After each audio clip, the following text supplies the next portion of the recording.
Hello student, welcome back to my YouTube channel the magnet academy. कैसे हैं आप सभी? आई होप आप लोग बहुत ही अच्छे होंगे।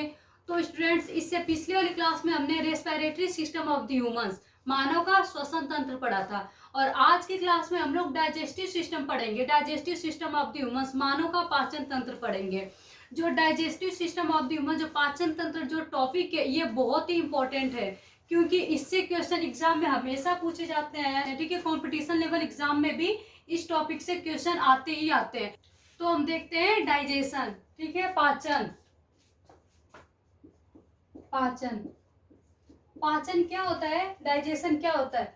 तो जो सजीव होते हैं, ठीक है, उनको जीवित रहने के लिए किसकी आवश्यकता होती है? एनर्जी की आवश्यकता होती है। ठीक है, एनर्जी की आवश्यकता होती है, ऊर्जा की जरूरत होती है। ठीक है, तो इनको ये ऊर्जा मिलती कहाँ से है? तो इन ऊर्जा इनको किससे मिलती है?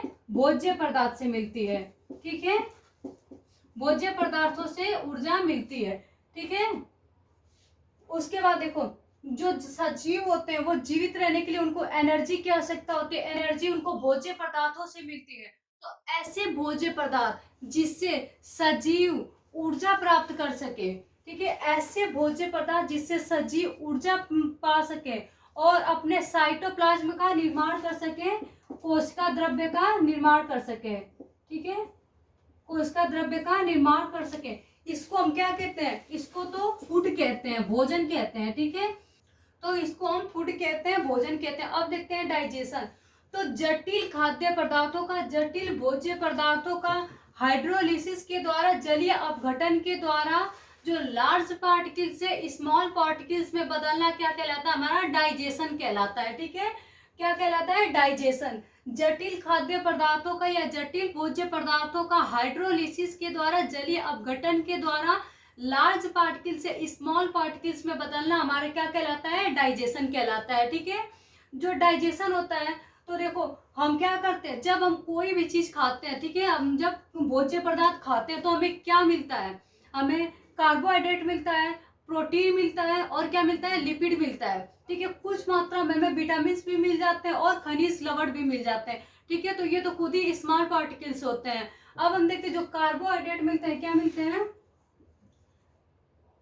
कार्बोहाइड्रेट, कार्बोहाइड्रेट, प्रोटीन और लिपिड। Carbohydrate, protein, lipid. ठीक है, तो हम देखते हैं ये क्या, कार्बोहाइड्रेट जो प्रोटीन और लिपिड होता है, ये क्या होता है? लार्ज पार्टिकल्स है।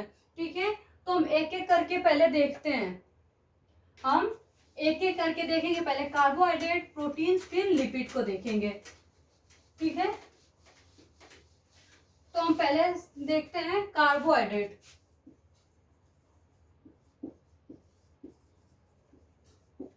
कार्बोहाइड्रेट, तो कार्बोहाइड्रेट रहता है वो सबसे ज्यादा, जो कार्बोहाइड्रेट है, तो ये कार्बोहाइड्रेट लार्ज पार्टिकल्स है। जो कार्बोहाइड्रेट के रूप में हमें एनर्जी नहीं मिलती है, तो कार्बोहाइड्रेट किस फॉर्म में रहता है?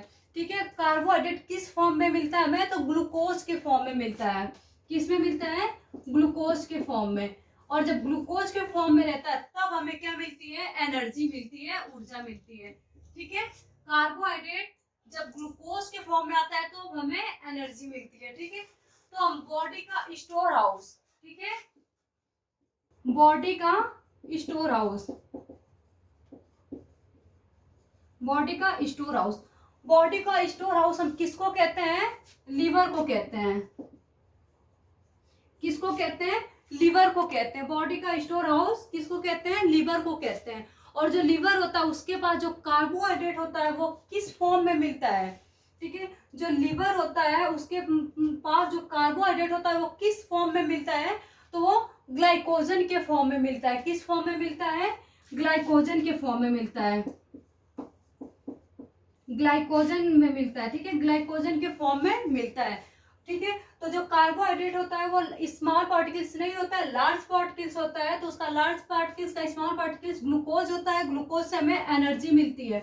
उसके बाद जो हमारा बॉडी का स्टोर हाउस होता है, बॉडी का स्टोर हाउस किसको कहते हैं? हम लीवर को कहते हैं। और लीवर के पास जो कार्बोहाइड्रेट होता है वो किस फॉर्म में मिलता है? तो हमें ग्लाइकोजन के फॉर्म में मिलता है। ठीक है, अब हम देखते हैं प्रोटीन।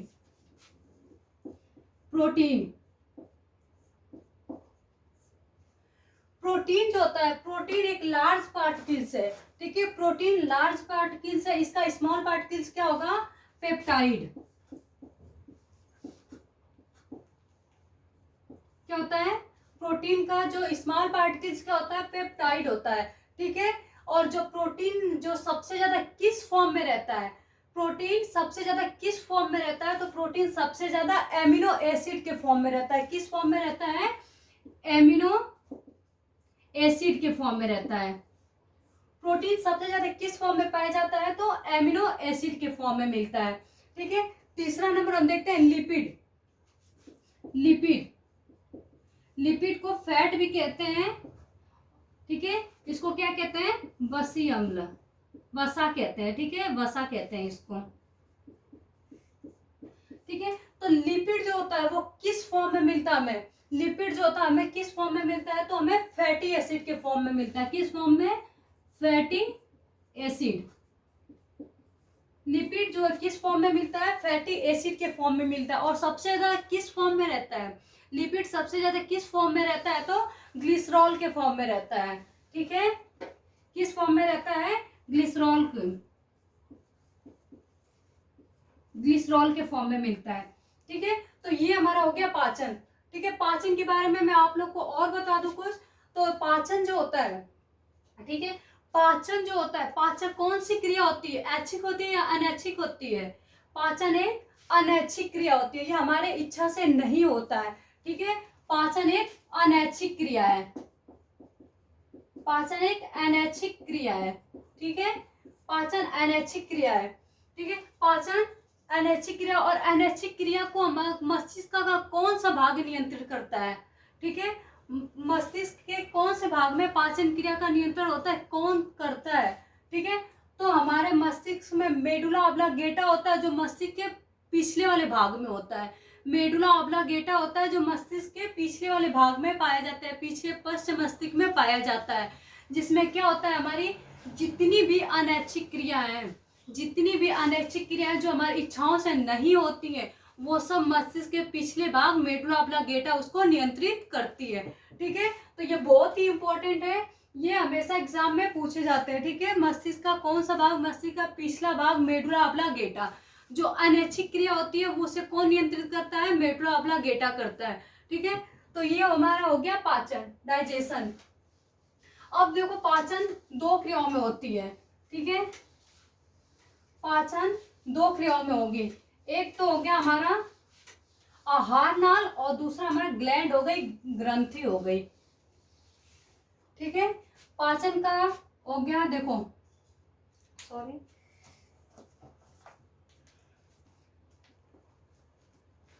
देखो पहला तो हो गया हमारा आहार नाल, क्या हो गया, आहार नाल। और दूसरा हमारा क्या हो गई, ग्रंथि हो गई, ठीक है। दूसरी क्या हो गई हमारी, ग्रंथि हो गई, और पहला आहार नाल हो गया, ठीक है। तो हम पहले किसको पढ़ेंगे, आहार नाल को पढ़ेंगे, एलिमिनेटरी कैनल को पढ़ेंगे, ठीक है, आहार नाल को पढ़ेंगे। इसके साथ ही साथ अगर आप लोग को मेरा ये वीडियो अच्छा लग रहा हो तो प्लीज इसे लाइक करें, कमेंट करें, और आपने हमारे चैनल को सब्सक्राइब नहीं किया है तो हमारे चैनल को सब्सक्राइब कर लें। अब हम देखते हैं आहार नाल, आहार नाल, ठीक है। एलिमिनेटरी कैनल,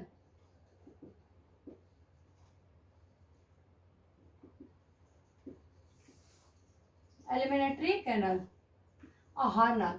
तो आहार नाल जो होती है वो लंबी कुंडलित पेशी युक्त संरचना होती है। वो कैसी होती है, लंबी कुंडलित पेशी युक्त संरचना होती है।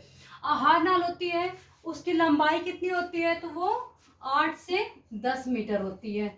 आहार नाल की लंबाई कितनी होती है, तो आहार नाल की लंबाई 8 से 10 मीटर लंबी होती है। आहार नाल लंबी पेशी युक्त संरचना होती है, इसकी लंबाई 8 से 10 मीटर होती है। आहार नाल के प्रमुख भाग होते हैं, ठीक है। आहार नाल के कई भाग होते हैं, तो पहला हमारा हो जाता है मुख, हो जाता है, ठीक है, माउथ। दूसरा हमारा हो जाता है मुख गुहा, मुख गुहा, बक्कल कैविटी। Buccal cavity. तीसरा होता है ग्रसनी, ठीक है, फेरिंग्स, फेरिंग्स, ठीक है। 4 नंबर क्या होता है हमारा, 4 नंबर क्या होता है, अमाशय, अमाशय स्टमक, ठीक है, स्टमक। 5 नंबर पे हमारा क्या हो जाता है, आंत, ठीक है, आंत, इंटेस्टाइन, ठीक है। तो ये हमारा हो गया आहार नाल के भाग, ठीक है। तो हम इसमें सबसे पहला नंबर क्या पढ़ेंगे, मुख पढ़ेंगे, माउथ पढ़ेंगे, ठीक है। पहला नंबर क्या पढ़ेंगे, माउथ,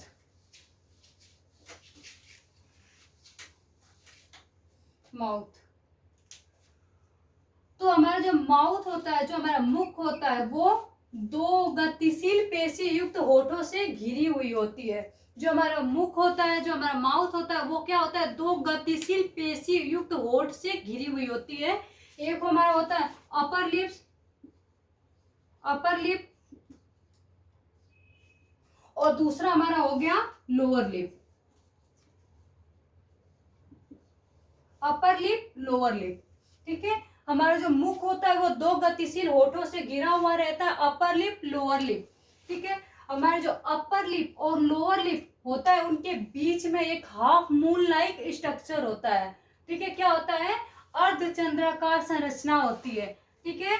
ओठ बंद करने पे दिखाई देता है ना ऐसे चांद जैसा, तो अर्ध चंद्राकार संरचना होती है, हाफ मून लाइक स्ट्रक्चर होती है, ठीक है। जो हमारा माउथ होता है, माउथ, जो हमारे होठ होते हैं, होठ के से क्या होता है, श्लेष्मा निकलती है। होठ में जो क्या होता है, श्लेष्मा निकलती है, म्यूकस निकलता है, ठीक है। वो श्लेष्मा की वजह से जो हमारा होठ होता है, वो क्या होता है, हमेशा गीला रहता है, नम रहता है, ठीक है। गीला रहता है या नम रहता है, ठीक है। इनके वजह से जो श्लेष्मा निकलती है, श्लेष्मा से जो हमारा होठ होता है वो हमेशा गीला रहता है, लसेदार रहता है। जो हमारा होठ होता है, जो ऊपर वाला होठ होता है, उसके बीच में यहाँ पे एक हल्का सा दबा हुआ रहता है। जो हमारा होठ होता है उसके यहाँ पे देखते हो बीच में एक हल्का सा दबा हुआ रहता है, गड्ढे जैसा होता है, ठीक है। वो गड्ढा क्यों होता है, तो वो इसलिए होता है ताकि जो हमारा मुख है ना, जो होठ से क्या होता है, उस दबाव की वजह से जो हमारा मुख है वो आसानी से खुलता है और बंद हो जाता है, ठीक है। तो होठ के ऊपर जो गड्ढा होता है, जो ऊपरी होठ के ऊपर गड्ढा होता है, उससे क्या होता है, हमारा मुख जो होता है, हमारा माउथ होता है, वो आसानी से खुल जाता है और बंद हो जाता है। तो और जो हमारा होठ होता है वो और किस काम में आता है, तो क्या होता है, जब हमारा भोज्य पदार्थ होता है, जब हम खाना खाते हैं, कोई भी चीज को पकड़ने के काम में भी हमारा होठ आता है, ठीक है। तो ये हमारा हो गया माउथ, ठीक है। ये हमारा हो गया माउथ, मुख के बारे में। अब हम देखते हैं बक्कल कैविटी यानी मुख गुहा के बारे में, ठीक है। दूसरा सेकेंड नंबर हम देखेंगे बक्कल कैविटी, मुख गुहा।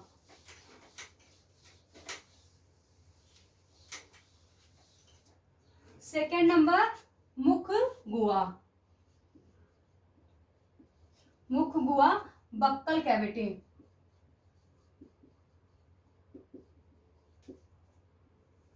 तो जो हमारा मुख गुहा होता है, यह ऊपरी जबड़ा और निचली जबड़ों से रहता है, ठीक है। हमारा मुख गुहा जो होता है उसमें ऊपरी जबड़ा भी होता है और नीचे वाला जबड़ा होता है। जो हमारा ऊपर वाला जबड़ा होता है उसमें क्या, वो चलता नहीं है, वो हिलता डुलता नहीं है।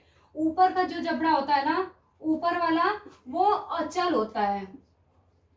और हमारा जो नीचे वाला होता है जबड़ा, नीचे वाला जो होता है वो चल होता है। ऊपर वाला अचल होता है, नीचे वाला अचल होता है, यानी वो हिलता है डुलता है, ठीक है। तो हमारे मुख में, मुख गुहा में 2 भाग होते हैं, ठीक है। मुख गुहा में 2 भाग होते हैं, एक तो हमारा टंग हो गया, जीभ हो गया, और दूसरा हमारा तीत हो गया। पहला तो टंग हो गया,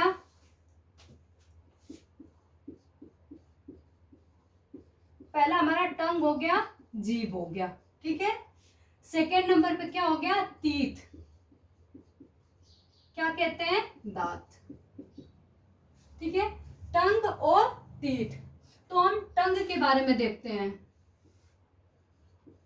टंग के बारे में देखते हैं, ठीक है। तो टंग क्या ज्यादा नहीं होता है कुछ रोल, बस ये होता है कि टंग क्या काम करता है कि स्वाद का पहचान कराता है। ठीक है, टंग से क्या होता है, जीभ से क्या होता है, हम स्वाद पहचान करते हैं। ठीक है, स्वाद का पहचान,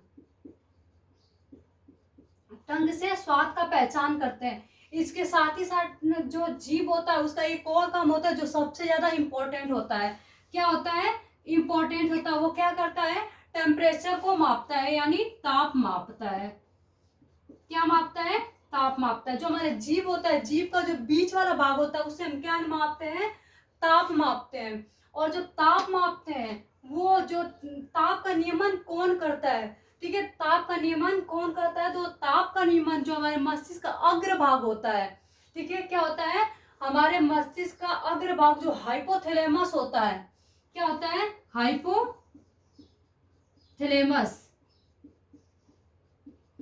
ये क्या करता है कि ताप का नियमन करता है। और कहाँ पाया जाता है, हमारे मस्तिष्क के अग्रभाग में हाइपोथैलेमस पाया जाता है। ठीक है, ये हाइपोथैलेमस जो होता है वो, इसको क्या कहते हैं हम, मास्टरों का मास्टर कहते हैं। हाइपोथैलेमस को क्या कहते हैं हम, मास्टरों का मास्टर कहते हैं।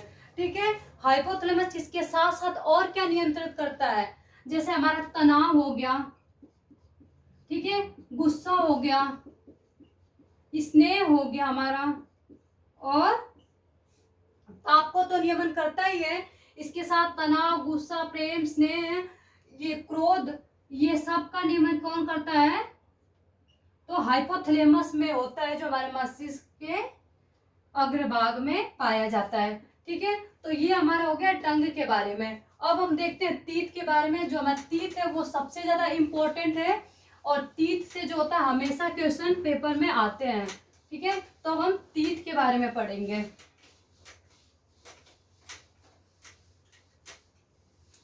ठीक है, अब हम देखते हैं तीत, दांत।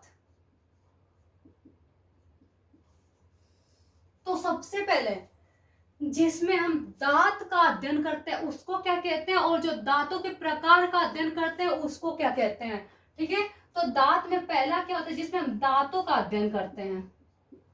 किसका करते हैं, दांतों का अध्ययन।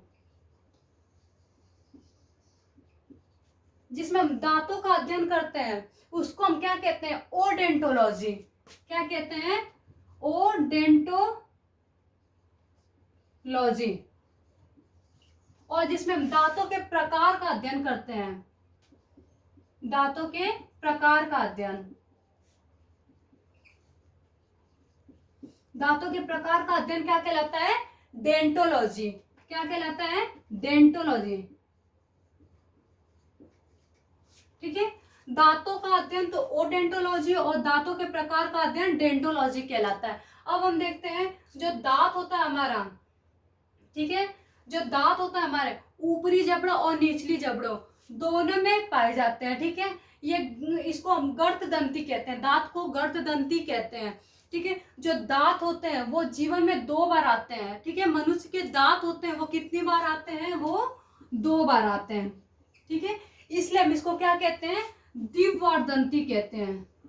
द्विवार दंती कहते हैं, द्विवार दंती मतलब 2 बार आते हैं, इसलिए द्विवार दंती कहते हैं। ठीक है, तो हमारे जो दांत होते हैं वो 2 प्रकार से होते हैं। ठीक है, पहले तो हो गया टेम्पररी। ठीक है, टेम्पररी और अस्थाई तीत। पहला क्या हो गया, अस्थाई दांत, और दूसरा हमारा क्या हो जाता है, टेम्परेरी, परमानेंट तीत। ठीक है, दूसरा क्या हो जाता है, परमानेंट यानी अस्थाई दांत, अस्थाई दांत। एक तो हो गया टेम्परेरी और दूसरा क्या हो गया हमारा परमानेंट। तो टेम्परेरी क्या होता है, टेम्परेरी तीत वो होते हैं जो कुछ समय बाद, कुछ समय बाद, कुछ समय बाद क्या होता है, ये झड़ जाते हैं, क्षय हो जाते हैं, यानी टूट जाते हैं। क्या हो जाते हैं, टूट जाते हैं। बच्चों में देखोगे जब बच्चे छोटे होते हैं तो उनमें एक दांत आती है, वो फिर कुछ दिनों बाद, कुछ दिनों क्या कुछ महीनों बाद वो क्या होता है, टूट जाते हैं। उसको हम क्या कहते हैं, मिल्क टीथ कहते हैं। क्या कहते हैं, मिल्क टीथ। ठीक है, यानी दूध के दांत कहते हैं। ठीक है, जो अस्थायी दांत होते हैं उनकी संख्या कितनी होती है, तो 20 होती है। कितनी होती है? 20 होती है। तो हमने क्या बताया? टेम्परेरी टीथ, टेम्परेरी टीथ वो होते हैं जो कुछ समय बाद क्षय हो जाते हैं, टूट जाते हैं, और उन्हें मिल्क टीथ कहते हैं। इनकी संख्या कितनी होती है? 20 होती है। ठीक है, अब हम देखते हैं परमानेंट टीथ। ठीक है, परमानेंट, परमानेंट टीथ यानी अस्थाई दांत।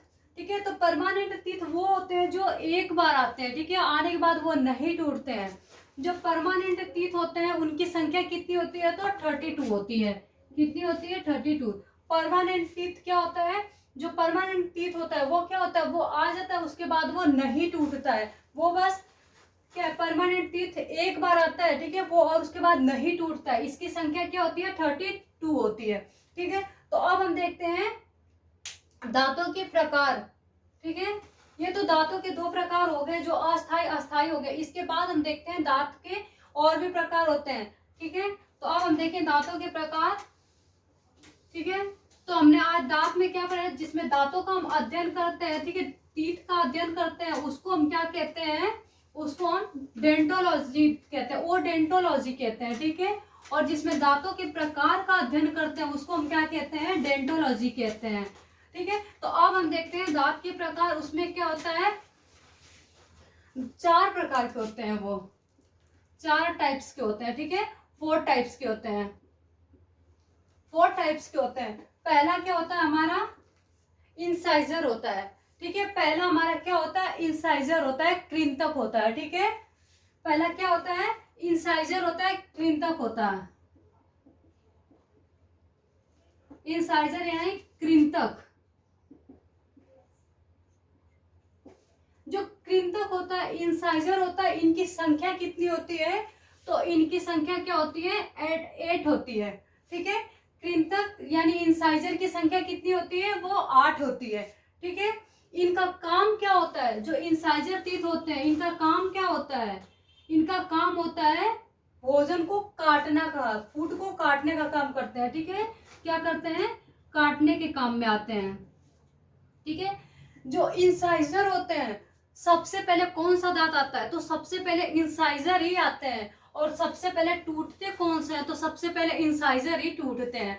ठीक है, सबसे पहले आते हैं। ठीक है, क्या हो गया? सबसे पहले आते हैं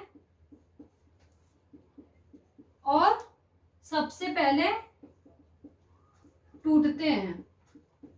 सबसे पहले टूटते हैं।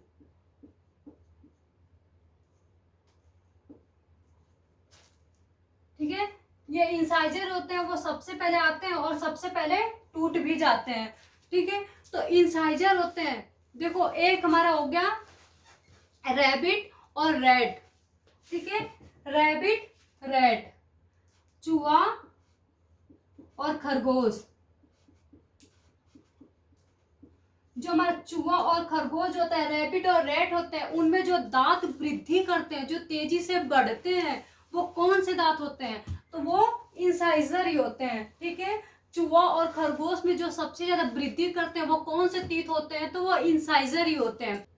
तो चूहा और खरगोश क्या होते हैं? वो कुछ न कुछ काटते रहते हैं। वो क्यों काटते हैं? वो इसलिए काटते हैं कि उनमें जो इंसाइजर होता है वो तेजी से वृद्धि करता है, और इंसाइजर के वृद्धि करने की वजह से अगर वो किसी चीज को नहीं काटते हैं तो उनका जो दांत होता है वो क्षय नहीं हो पाते, वो बढ़ता चला जाता है। ठीक है, और वो बढ़ेगा, बढ़ते बढ़ते उनका मुख जो होता है, उनका जो माउथ होता है वो अब खुल नहीं पाता है। ठीक है, तो ये माउथ को खोल नहीं पाएंगे, और जब उनका मुख खुल नहीं सकता तो वो कुछ खा नहीं पाएंगे, और जब कुछ खा नहीं पाएंगे तो क्या होता है? वो चूहा और खरगोश वो क्या होता है? वो मर जाते हैं। तो इसलिए वो हमेशा किसी न किसी चीज को काटते रहते हैं। ठीक है, क्योंकि उनमें जो इंसाइजर होती है वो क्या होती है? वृद्धि करती रहती है। और एक और चीज होती है, जो हाथी होता है ना, एलिफेंट, हाथी, हाथी में जो दिखावी दांत होते हैं, ठीक है, हाथी में जो दिखावी दांत होते हैं वो कौन से होते हैं? वो ऊपरी इंसाइजर ही होते हैं। कौन से होते हैं? ऊपरी इंसाइजर, ऊपरी इंसाइजर ही होते हैं। हाथी के जो दिखावी दांत होते हैं वो क्या होते हैं? ऊपरी इंसाइजर ही होते हैं। ठीक है, तो हमने इंसाइजर में देखा, इंसाइजर जो होते हैं उनकी संख्या कितनी होती है? 8 होती है। इंसाइजर जो सबसे पहले आते हैं वो इंसाइजर दांत आते हैं। जो सबसे पहले टूटते हैं वो भी इंसाइजर दांत ही होते हैं। ठीक है, इंसाइजर दांत जो होते हैं वो क्या होते हैं, चूहा और खरगोशों में जो वृद्धि करने वाले होते हैं वो इंसाइजर दांत ही होते हैं। हाथी में जो दिखावी दांत होती है, ठीक है, जो ऊपरी दिखावी दांत होती है वो कौन सी होती है, वो इंसाइजर ही होती है। ठीक है, अब हम सेकेंड नंबर देखेंगे केनाइन। ठीक है, अब हम सेकेंड नंबर पढ़ेंगे। ठीक है, सेकेंड नंबर केनाइन, रदनक।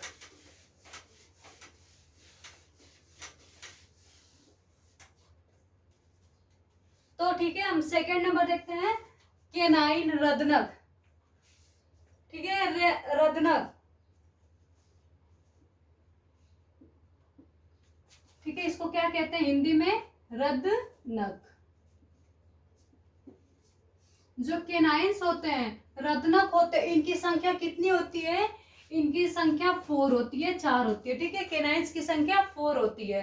इनका काम क्या होता है, जो केनाइन टीथ होते हैं, ठीक है, इनका काम क्या होता है, इनका काम जो होता है वो चीरने फाड़ने के काम आता है। क्या काम आता है, चीरने फाड़ने, चीरने फाड़ने। जो मांसाहारी जंतु होते हैं, ठीक है, जो मांसाहारी जंतु होते हैं उनमें सबसे ज्यादा कौन सी दांत पाई जाती है, उनमें केनाइन्स पाए जाते हैं। जो मांसाहारी जंतु होते हैं उनमें सबसे ज्यादा कौन से तीत पाए जाते हैं, तो केनाइन तीत पाए जाते हैं। ठीक है, मांसाहारी जंतुओं में केनाइन तीत पाए जाते हैं। जो सांप होता है, स्नेक होता है, ठीक है, जो सांप होता है, सांप में कौन से दांत पाए जाते हैं, तो सांप में जो जहरीले दांत होते हैं, ठीक है, जो सांप होता है उसमें जो जहर वाले दांत होते हैं वो कौन से होते हैं, वो केनाइन्स ही होते हैं। ठीक है, कौन से होते हैं, केनाइन होते हैं। सांप में जो जहरीला दांत होता है, ठीक है, जहरीला दांत, सांप में जो जहरीला दांत होता है वो कौन सा होता है, केनाइन ही होते हैं। और सांप में जो जहर होता है उस वो कौन सा होता है, सांप का जो जहर होता है उसमें क्या मिलता है, न्यूरोटॉक्सिन पाया जाता है। ठीक है, सांप के जहर में क्या पाया जाता है, न्यूरोटॉक्सिन पाया जाता है। ठीक है ना, तो ये हो गया हमारा केनाइन्स। ठीक है, केनाइन्स को एक बार वापस से देखो। केनाइन जिसमें जिसकी संख्या कितनी होती है, 4 होती है, 4 होती है। इनका काम क्या होता है, ये चीरने फाड़ने के काम करते हैं। जो केनाइन होती है वो सबसे ज्यादा मांसाहारी जंतुओं में पाई जाती है। और केनाइन्स जो सांप के जहरीले दांत होते हैं, ठीक है, जो सांप के जहरीले दांत होते हैं वो कौन से होते हैं, केनाइन्स ही होते हैं। और सांप के जहर में क्या पाया जाता है, तो सांप के जहर में क्या पाया जाता है, न्यूरोटॉक्सिन पाया जाता है। ठीक है, सांप के जहर में क्या मिलता है, न्यूरोटॉक्सिन पाया जाता है। अब हम देखते हैं थर्ड नंबर। ठीक है, थर्ड नंबर देखते हैं प्रीमोलर। क्या है, प्रीमोलर। तो हम थर्ड नंबर देखते हैं प्रीमोलर, अग्र चवर्णक। ठीक है, अग्र चवर्णक। ठीक है, तो जो प्रीमोलर होते हैं, ठीक है, जो प्रीमोलर होते हैं इनकी संख्या कितनी होती है, तो 8 होती है। प्रीमोलर की जो संख्या होती है वो कितनी होती है, 8 होती है। जो प्रीमोलर का काम क्या होता है, इसका काम क्या होता है, तो प्रीमोलर का जो काम होता है वो क्या होता है, भोजन को चबाने के काम में आता है। ठीक है, क्या करता है, भोजन को चबाने के काम में आता है, चबाने का काम करता है। ठीक है, जो प्रीमोलर होता है, प्रीमोलर जो होता है वो क्या काम करता है, भोजन को चबाने के काम आता है। इसके बाद हम लास्ट देखते हैं, फोर्थ नंबर क्या है, मोलर। क्या है, मोलर। ठीक है, फोर्थ नंबर मोलर। तो मोलर तीथ क्या होते हैं, मोलर तीथ इनकी संख्या क्या होती है, मोलर तीथ की जो संख्या होती है वो कितनी होती है, वो 12 होती है, 12 होती है। ठीक है, जो मोलर होती है, मोलर तीथ होती है, उनकी संख्या कितनी होती है, 12 होती है। अब देखते हैं मोलर तीथ का काम क्या होता है, मोलर तीथ उसका काम क्या होता है। तो मोलर तीथ क्या काम करता है, भोजन को पीसता है। ठीक है, भोजन को पीसने के काम में आता है। क्या करता है, भोजन को पीसता है। ठीक है, भोजन को पीसने के काम में आता है। ठीक है, इनकी मोलर जो होती है इनकी संख्या 12 होती है, भोजन को पीसने के काम में आता है। और देखो जो मोलर होती है, जो हम अंतिम बुद्धिमत्ता का दांत, जिसको हम बुद्धि वाला दांत कहते हैं, ठीक है, तो जो अंतिम बुद्धिमत्ता का दांत होती है वो कौन सा होता है, तो हमारा मोलर होता है, ठीक है। अंतिम बुद्धिमत्ता का जो दांत होता है वो क्या होता है, हमारा मोलर होता है, ठीक है। तो जो अंतिम बुद्धिमत्ता का दांत होता है, ठीक है, वो कौन सी दांत होती है, वो मोलर होता है, ठीक है। अंतिम बुद्धिमत्ता का जो दांत होता है वो कौन सा होता है, वो मोलर होता है, ठीक है।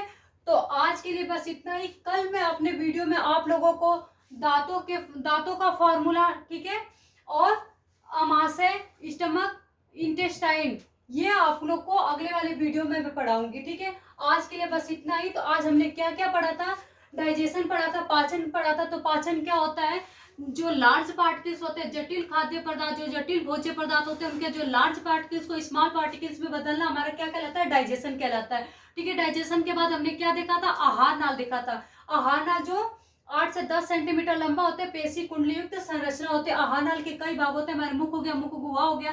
तो मुख गुहा में क्या पढ़े थे, जीभ पढ़े थे, और तीत पढ़ना है, टंग और तीत पढ़ना है। तो टंग क्या था, स्वाद बताता है और ताप का नियंत्रण करता है। ताप का नियंत्रण हमारे हाइपोथैलेमस में होता है।